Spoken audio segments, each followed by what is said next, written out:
Vielen Dank. Ja, meine Damen und Herren, zunächst möchte ich dem Premierminister von Israel, Benjamin Netanyahu, sehr herzlich Dank sagen für die Gastfreundschaft und für das sehr ausführliche und sehr lange Gespräch. Dies ist nicht mein erster Besuch hier im Haus, aber das ist mein erster Besuch als Bundeskanzler und insofern ein besonderer Antrittsbesuch. Ich komme als ein Freund des Landes, als ein Freund Israels, der weiß, dass die Freundschaft zwischen Deutschland und Israel unendlich wertvoll und kostbar ist. Und sie wird auch niemals selbstverständlich sein. Und wir werden immer auch an die Vergangenheit denken, wenn wir uns in der Gegenwart treffen und über die Zukunft miteinander sprechen.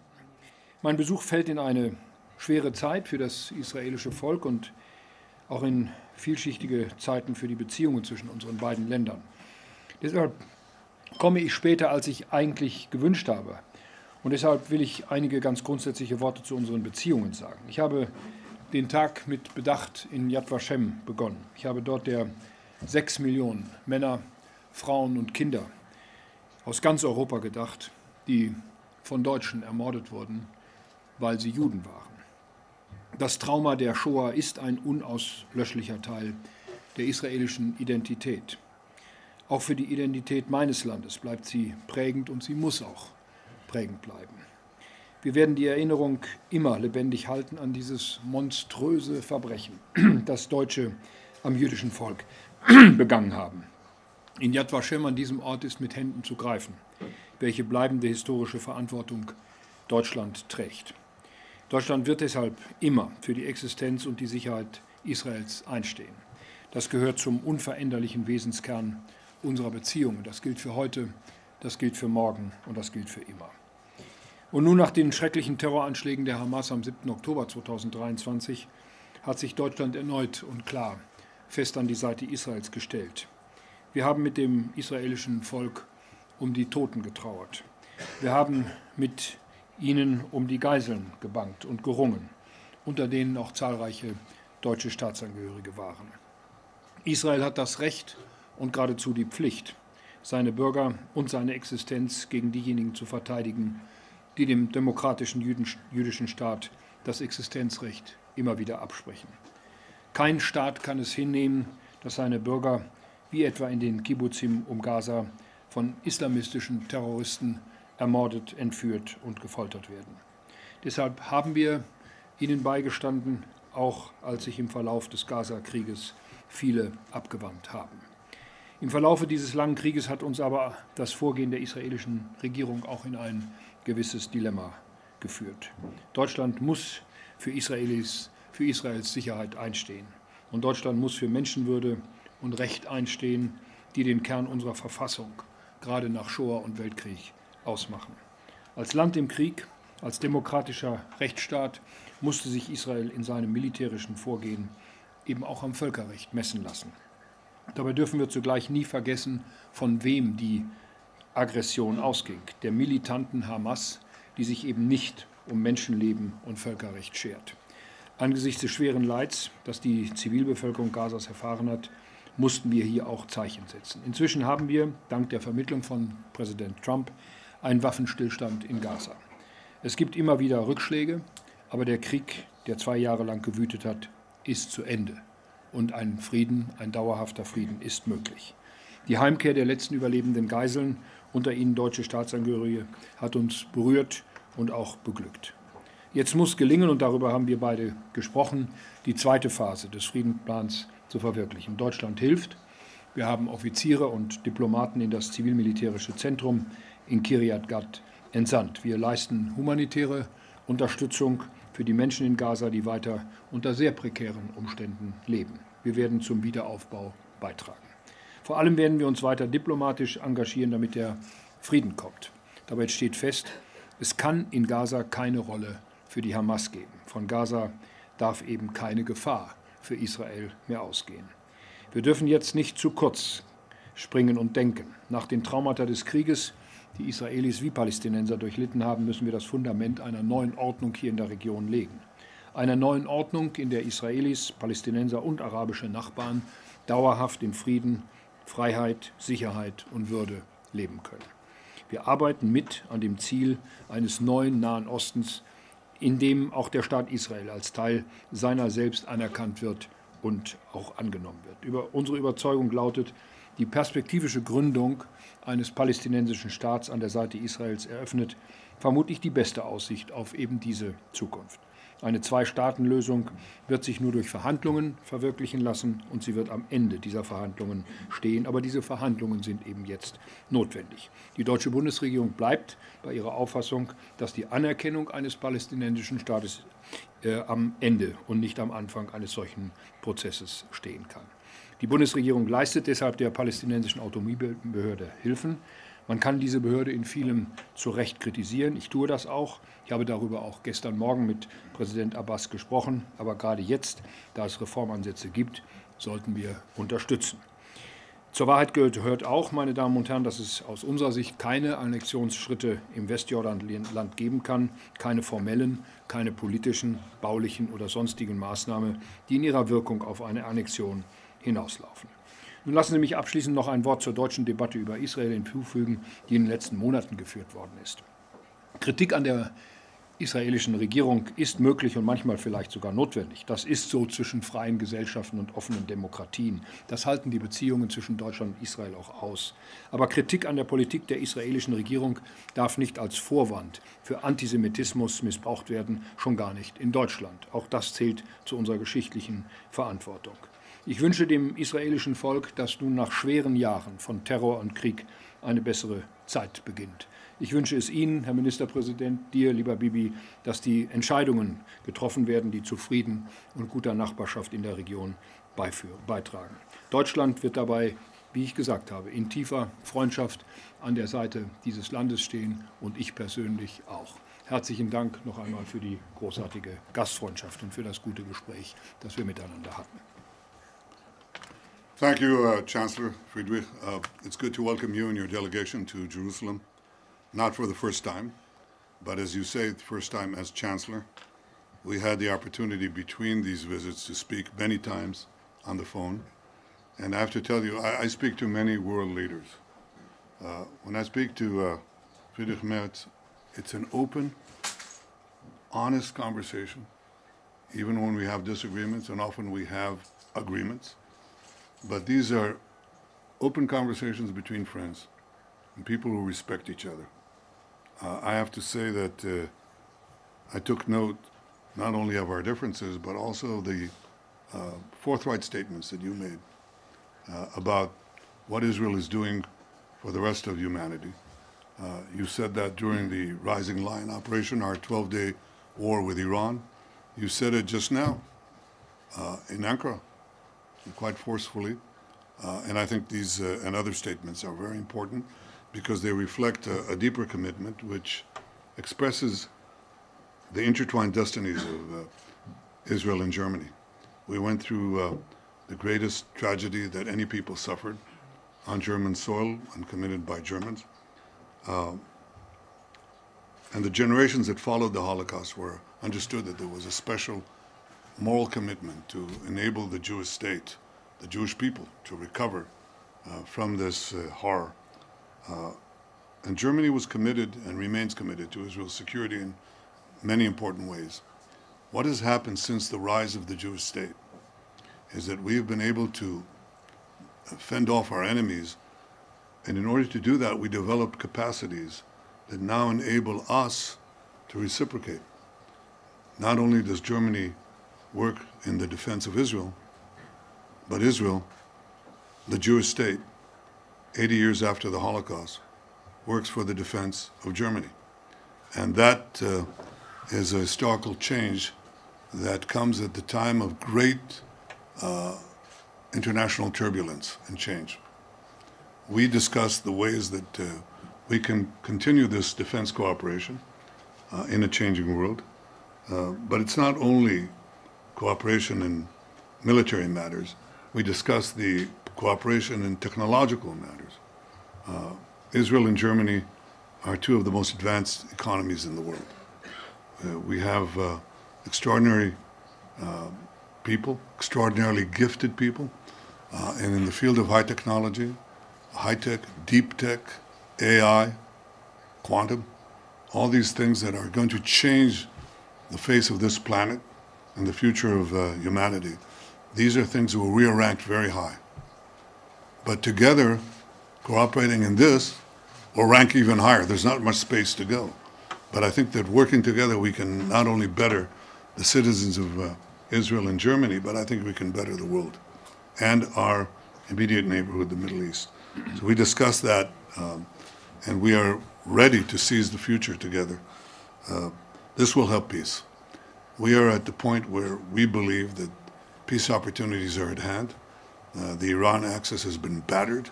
It was the major engine of disruption in the negative sense, of terrorism, of extremism and fanaticism, and it's definitely been relegated to a back seat. So now opportunities for peace are there. We tend to exploit them. I'm going to discuss them with President Trump when I meet him later on this month, but we discuss them as well. And we discuss, of course, how to bring an end to the Hamas rule in Gaza, because that's an essential part of ensuring a different future for Gaza and a different future for us facing Gaza. We finished the first part, as you know. Phase 1, we're almost there. We have one more hostage deceased, Hani Gvili, a hero of Israel, to return here. And then we, very shortly, expect to move into the second phase, which is more difficult, or equally difficult. I would say more difficult because nobody believed that with our combined action, Israel's military action in Gaza City and President Trump's effective diplomatic action in bringing the Arab and Muslim world to press Hamas to give up the hostages, nobody believed that we would achieve it, but we did.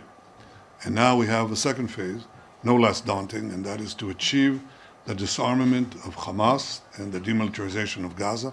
And as I mentioned to the Chancellor, there's a third phase, and that is to de-radicalize Gaza, something that also people believed was impossible. But it was done in Germany. It was done in Japan. It's done in the Gulf states. It can be done in Gaza too. But of course, Hamas has to be dismantled. These are challenges in front of us, but we do not shirk from them. We think we have great opportunities. I think Israel, the people of Israel, the soldiers of Israel, have demonstrated amazing resilience and amazing courage. We have fought a seven-front war against malign forces led by Iran that are openly committed to annihilate us. This 8 decades after the Holocaust, an openly declared attempt to annihilate the Jewish state. Imagine that you had an openly declared attempt to annihilate Germany, or an openly declared attempt to annihilate France, or Austria, or any other country. Israel, faced with that, obviously mustered its resources and fought a just war with just means. We are undergoing vilification on a historic scale for the last 80 years, but not for the Jewish people. We've been maligned through centuries. In the Middle Ages, in Germany, and throughout medieval Europe, we were accused of poisoning the wells, of slaughtering Christian children to use their blood to bake Passover matzahs. We were carrying vermin. These were the accusations that were always preceded the actual annihilation that followed. And Jews were attacked, they suffered pogroms, they suffered expulsions, and they suffered wholesale massacres from a very large swath, from Spain to Ukraine. Enormous vilifications, enormous attacks, culminating in the greatest massacre of them all, the Holocaust. What has happened since? We thought, some thought, actually I didn't, but some thought, that anti-Semitism was gone. It's not gone. That cyclical phenomena of attacking the Jews in ways that prepare their destruction, delegitimize them, was transferred from the Jewish people to the Jewish state. It just took a respite, a few decades, where anti-Semitism was not done in polite company. Now it's done in every capital. And people carry the flags of Hamas. Flags of Hamas. These people who tortured women, raped them, then beheaded them, burnt children alive, babies alive, took hostages, Holocaust survivors, babies. This is outrageous. People demonstrate for them and accuse Israel of bogus war crimes because Israel has gone to lengths that no army in history has done in the most difficult urban situation, urban warfare situation, asking the population to leave, and Hamas shooting them to keep them there so the casualties can appear on the various international networks. I understand the enormous effect this has on the publics in Germany and Europe and to some extent America. But I will tell you, as I told the Chancellor, there's one big difference. We may not be able to control that, but we have changed Jewish history in the sense that those who vilify us can no longer annihilate us. Because when they come to do that, as they did on October 7th, we roll them back. And as they try to put a noose of death around us, as Iran tried with its proxies, we roll them back. That's the big difference. And I think this truth will emanate, and I commend the Chancellor for speaking the truth in a number of important occasions. But we still have a job to do to explain what it is we're fighting, how we're fighting it, and why we're doing what we're doing is not only for our defense, but for Germany's defense, and the defense of free societies everywhere, and I will say our non-radical Arab neighbors as well. In fact, they understand it better than most. On the question of two states, now we have a different point of view, obviously, because the purpose of a Palestinian state is to destroy the one and only Jewish state. They already had a state in Gaza, a de facto state, and it was used to try to destroy the one and only Jewish state. We believe there's a path to advance a broader peace with the Arab states and a path also to establish a workable peace with our Palestinian neighbors. But we're not going to create a state that will be committed to our destruction at our doorstep. And as you know, Israel is gigantic. It's 50 kilometers wide, 70 kilometers wide at its widest point. And we are obviously going to take care of our security. The one thing that we will always insist upon is that the sovereign power of security from the Jordan River, which is right here, to the Mediterranean Sea, which is right there, that will always remain in Israel's hands. And that means that Israel will control its destiny and continue to protect its security for our sake and for others as well.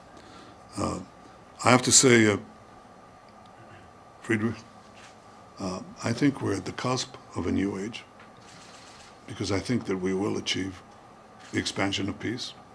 I think that we are at a new age because I think that the possibilities of technology, with their risks, especially in AI, but with their positive benefits, are enormous in every field. I mean, from agriculture to health to transportation to, and I think that we are together, we can lead this and become not a secondary power, but a primary power in the advance of humanity.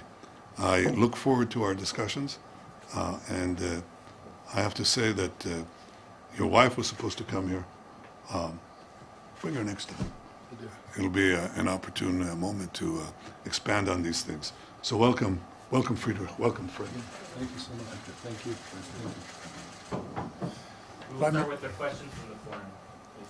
Prime Minister, following up your words and what the Chancellor has just said, he asked you not to take any steps which could lead to annexation of parts of the West Bank.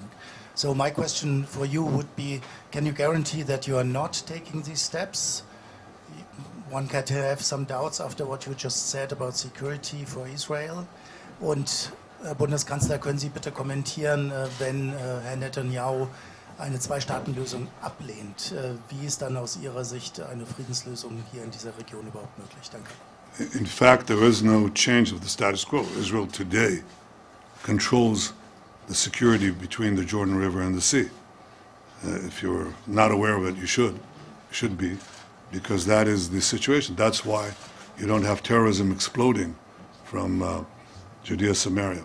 from the Palestinian areas. In fact, we brought it down considerably because we are the power that is ultimately charged with overall security. So that's what we're doing. And I said that principle in the foreseeable future will stay. It has nothing to do with the question of political annexation. That remains a subject of discussion, but as you know, we have been able to forge peace treaties with that issue that was always raised. You're never going to expand peace because you're not, because you're always going to have to go around or through the acceptance of the PA. If the PA doesn't agree, you're not going to have any Arab country come. That's what I was told before we signed the Abraham Accords with 4 Arab states. And in fact, the way we got it is we went around the PA because the PA is not interested in peace with Israel. They're interested in a peace without Israel. They don't want a Palestinian state next to Israel. They want a Palestinian state instead of Israel. So I think that they've, everybody says, well, they'll change. Well, we'll see. If they'll change, I doubt it. I mean, the Trump plan has many stages that they have to go through. But I think that for most Israelis, we want peaceful relations with our Palestinian neighbors. They have to stop educating their children for the murder of Israel. They have to stop paying for slaves. They pay, the more Palestinians, the more they kill Jews, the more they get paid. And they have to stop naming their public squares against mass killers.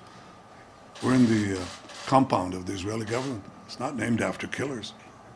It's not named after people who committed mass murder. There has to be a change.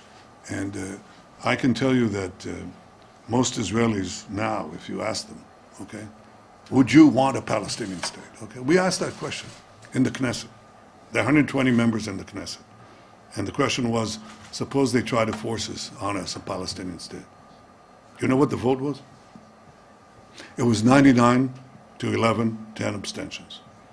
That includes the broadest spectrum of Israeli politics that you can imagine. After October 7th, people say, you know, what will be different? You had a de facto Palestinian state in Gaza. What did they use it for? So people ask this question, and I don't shirk from it. I tell you what it is. But you asked about concrete plans. That is not something that I think we're headed in the coming time. Well, it'll be a question that will be raised eventually, but not right away. Ich kann vielleicht direkt an dem letzten Satz anschließen. Keiner weiß, was die nächsten Tage, Wochen und Monate bringen und ergeben. Das Wichtigste ist jetzt, dass mit Gaza und dieser Region in die zweite Phase eingetreten werden kann. Und das Wichtigste ist die vollständige Entwaffnung der Hamas. Mein Eindruck ist, dass die palästinensische Autonomiebehörde heute bereit ist, Reformen zu ermöglichen. Das sind aber bis jetzt nur Erklärungen. Das sind keine Taten. Deswegen habe ich auch mit Präsident Abbas gestern Morgen noch telefoniert und ihm auch gesagt, dass ich nach Israel reise, ihm auch meine Position zu Israel deutlich gemacht. Und jetzt geht es darum, Schritt für Schritt diesen Friedensplan zu implementieren. Und was an dessen Ende steht, weiß heute von uns niemand. Und weil das so ist, hat auch die Bundesregierung, anders als andere europäische Staaten, von einer frühzeitigen Anerkennung eines palästinensischen Staates Abstand genommen. Wir werden das auch in absehbarer Zukunft nicht tun, weil diesem Staat, in Anführungsstriche, bis jetzt alle Voraussetzungen fehlen, um ein selbstständiger Staat überhaupt sein zu können. Noch einmal, was am Ende eines solchen Prozesses steht, weiß niemand von uns. Wichtig ist, dass es einen Weg gibt, der den Staat Israel in Sicherheit, in Frieden leben lässt und dass es Nachbarn gibt, die das anerkennen.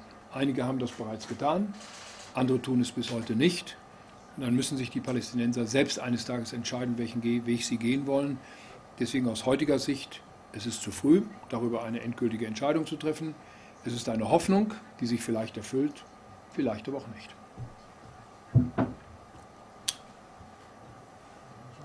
Please just stand up and state the outlet you're coming from. Stand up. Yeah. Prime Minister Netanyahu, the framework to end the war in Gaza. State your name and I'll be here. Tamir Morag, Channel 14.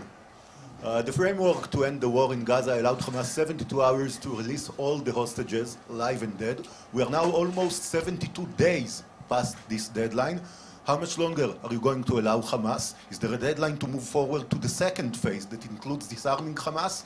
And perhaps more importantly, how are you going to settle the differences with the Trump administration regarding the timeline of disarming Hamas? Because we know that Israeli officials have been talking about no more than a few months, while Americans have been talking about a much more flexible timeline that can stretch up to a year. And the question to the Chancellor, please.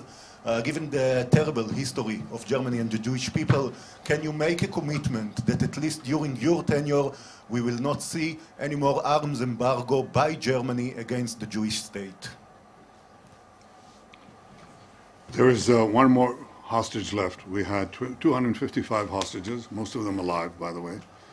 We got them out, and the deceased hostages. One left, Rani Gvili, just a hero. I mean, he fought against these murderers, killed 12 of them, and was down to the last bullet, and he died. And he was killed, and his body was taken to Gaza, and we're committed to getting him back. I'm talking to his family all the time. They're amazing people. You know, we'll get him out. We're close to the second phase. And I think that you asked pertinent questions about what will be the timeline, what are the forces that are coming in, will we have the international forces? If not, what are the alternatives?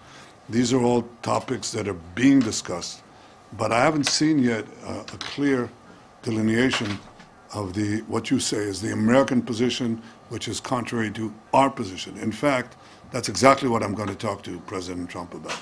In the meantime, as I said, while humanitarian aid is there, it's flowing, it's not a problem. There is a problem that is there, and that is Hamas violations, including yesterday. They try to cross into our lines. They try to attack our soldiers. Obviously, we respond, and respond forcefully. So I think simultaneous with the advance to the second stage, I think it's important to make sure that Hamas complies, not only with the ceasefire, but also with their commitment, which they undertook, to disarm and have Gaza demilitarized. That's not something that is not part of something that they committed to. They committed to it. And so I think we'll be having very important conversations at the end of the month on how to ensure that this second stage is achieved. We're about to finish the first stage. We're there, almost. But we have to make sure that we achieve the same results in the second stage, and that's something I look forward to discussing with President Trump. Die Entscheidung, die ich am 8. August 2025 getroffen habe, war den besonderen Umständen dieser Tage und Wochen geschuldet. Die Umstände haben sich geändert und deswegen gilt diese Entscheidung auch nicht fort. Das ist auch von der Regierung, auch von mir persönlich öffentlich gemacht worden. Und trotz dieser Entscheidung, die auf einen besonderen Sachverhalt ausgerichtet war, hat sich vorher und nachher an unserer sehr grundsätzlichen Haltung zu Israel und zur Sicherheit Israels, zur Unterstützung Israels, auch zur militärischen Unterstützung Israels nichts geändert. Und ich gehe davon aus, dass das nicht nur während meiner Amtszeit so bleibt, sondern dass dies jeden Bundeskanzler der Bundesrepublik Deutschland angesichts unserer Geschichte auch in den nächsten Jahrzehnten weiter binden wird. Daran wird sich nach meinem festen Willen niemals etwas ändern. Thank you. Michael Fischer, German Press Agency. Herr Bundeskanzler, das ist ja Ihr Antrittsbesuch in Israel als Regierungschef. Bei solchen Antrittsbesuchen ist es ja eigentlich üblich, den Gastgeber zu einem Gegenbesuch einzuladen. Haben Sie Ministerpräsident Netanyahu nach Deutschland eingeladen, obwohl es einen internationalen Haftbefehl gegen ihn gibt? Sie haben ja mehrfach gesagt, dass ein israelischer Ministerpräsident immer die Möglichkeit haben muss, Deutschland zu besuchen.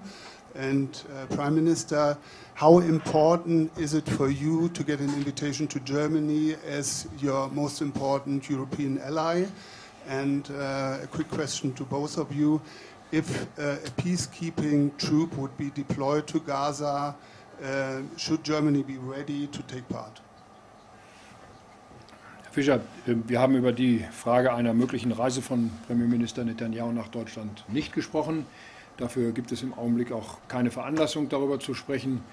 Wenn es die Zeit erlaubt, dann würde ich gegebenenfalls eine solche Einladung aussprechen, aber das ist zum jetzigen Zeitpunkt für uns beide kein Thema.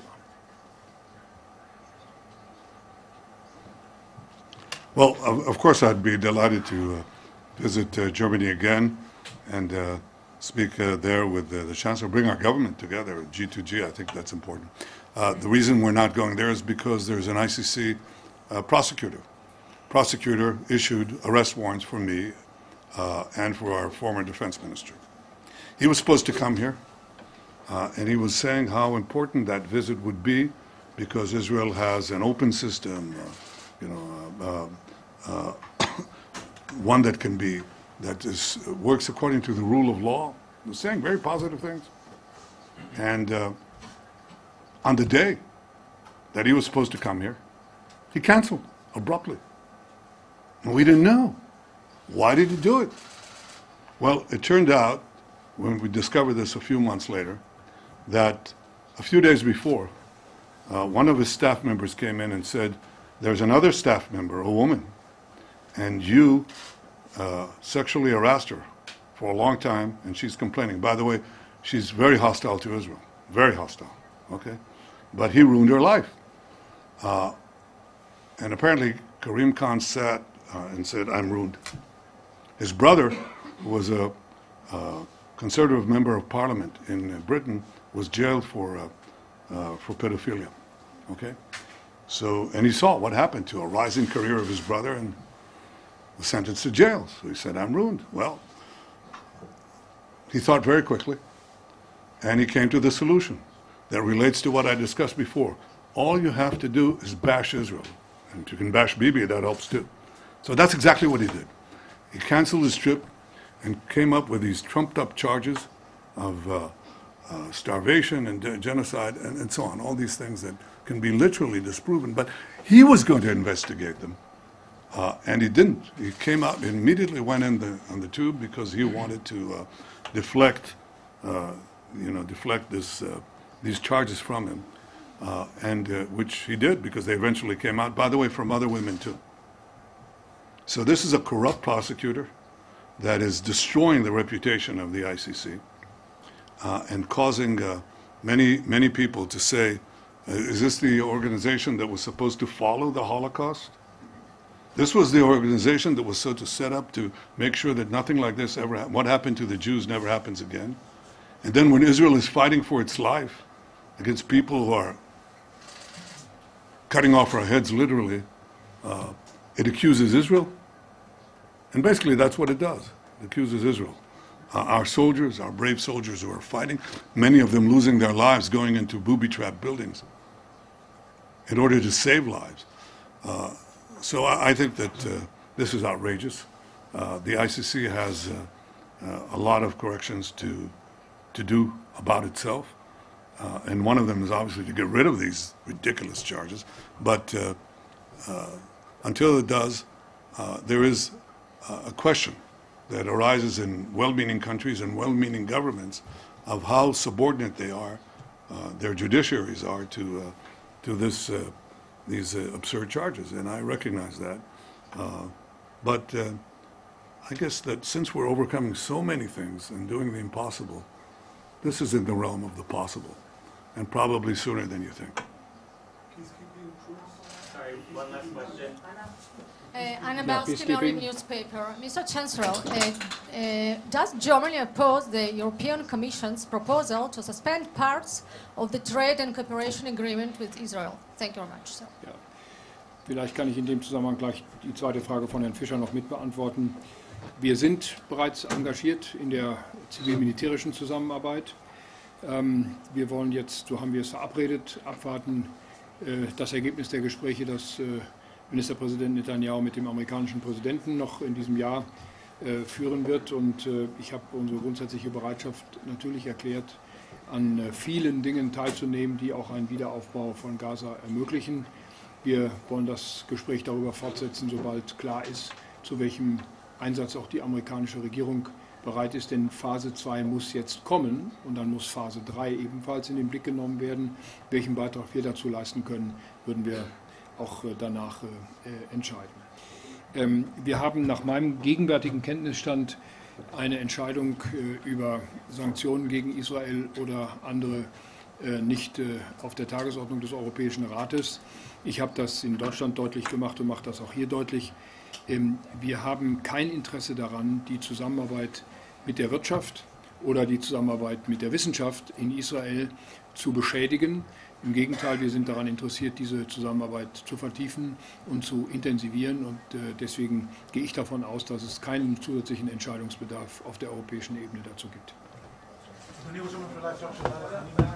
האם אתה מתכוון לפרוש מהחיים הפוליטיים? האם אתה מקבל חנינה? לא. אתה לא מתכוון לפרוש And the last thing that I would say, they're very eager, they're very concerned with my future. They want to, they want to make sure that how shall I say this? They're concerned with my future. Well, so are the voters, and they'll decide, obviously, but we have big tasks to do, including with Germany, in historic cooperation that will actually will, in many ways, tower over our previous cooperation, which was quite amazing. But that's not surprising because, as you can see, Chancellor Merz is a towering figure. Thank you. Thank you. Thank you. Normalization of Saudi Arabia before the election.